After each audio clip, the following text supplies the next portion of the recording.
Kolkata doctor rape और हत्या मामले में घिरी पश्चिम बंगाल की मुख्यमंत्री ममता बनर्जी ने पहली बार इस्तीफा देने की तैयारी जताई है। सुप्रीम कोर्ट के आदेश के बावजूद डॉक्टरों का हड़ताल अभी भी जारी है, तो वही ममता बनर्जी ने अब कहा है कि वह इस्तीफा देने के लिए भी तैयार है।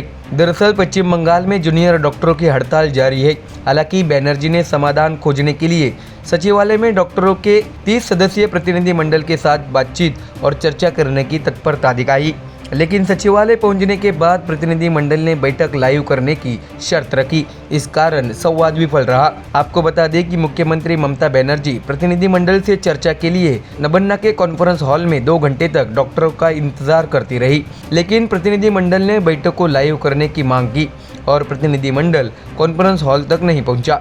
आपको बता दें कि ममता बनर्जी 2 घंटे तक खाली कुर्सियों के सामने बैठी रही, लेकिन प्रतिनिधि मंडल चर्चा तक नहीं पहुंचा। इसके बाद ममता बनर्जी ने अपना पक्ष रखा। ममता बनर्जी ने कहा कि मैं न्याय के लिए कुर्सी छोड़ने के लिए भी तैयार हूं। दरअसल पूरा मामला ये है कि ममता सरकार ने डॉक्टरों को पत्र लिखकर गुरुवार शाम 5 बजे चर्चा के लिए बुलाया था।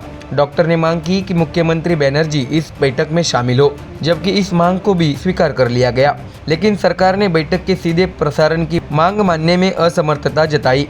इसके अलावा 30 डॉक्टरों के प्रतिनिधि मंडल में से केवल 15 को ही अनुमति देने का निर्णय लिया गया। हालांकि डॉक्टरों ने चर्चा का प्रस्ताव स्वीकार कर लिया था, वे नबन्ना पहुंचे। मुख्य सचिव की ओर से दी गई जानकारी के मुताबिक 15 सदस्यों की जगह 32 सदस्यों का प्रतिनिधि मंडल बैठक के लिए पहुंचा।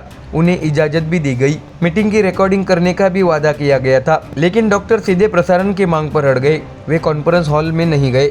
ममता बनर्जी 2 घंटे तक खाली कुर्सियों के सामने बैठी रही, फिर वो हॉल से बाहर चली गई। आपको बता दें कि डॉक्टर से चर्चा के लिए 2 घंटे तक इंतजार किया गया, लेकिन उनकी ओर से कोई प्रतिक्रिया नहीं आई। उसके बाद ममता बनर्जी ने कहा, बातचीत से ही रास्ता निकल सकता है। पहले भी मैंने एक बार संवाद करने के लिए काफ़ी देर तक इंतज़ार किया था, लेकिन कोई चर्चा नहीं हुई। मैं उन्हें माफ़ करती हूँ क्योंकि वो जवान है। ममता ने यह भी कहा कि हमारे पास बैठक को रिकॉर्ड करने की व्यवस्था थी। बनर्जी ने कहा कि हम सुप्रीम कोर्ट की अनुमति से रिकॉर्डिंग साझा करने के लिए भी तैयार है। हम मामले की विस्तृत जानकारी पर चर्चा नहीं कर सकते क्योंकि इसकी जांच चल रही है, इसलिए हमारे पास रिकॉर्डिंग की सुविधा थी। हम भी न्याय चाहते हैं। अब ये केस हमारे पास नहीं बल्कि सीबीआई के पास चला गया है। ममता बनर्जी ने यह भी कहा है कि हम सीधे प्रसारण के बारे में भी सोचते, लेकिन कानूनी मुद्दे थे क्योंकि मामले की जांच चल रही थी। तो देखा आपने, सीएम ममता बनर्जी अब पूरी तरह से गिर चुकी है और उन्होंने अब इस्तीफे की भी बात कर दी है। ऐसे में क्या ममता बनर्जी आने वाले दिनों में सीएम पद से इस्तीफा दे सकती है या नहीं, ये तो आने वाले दिनों में पता चल ही जाएगा। Bureau report, MDR news.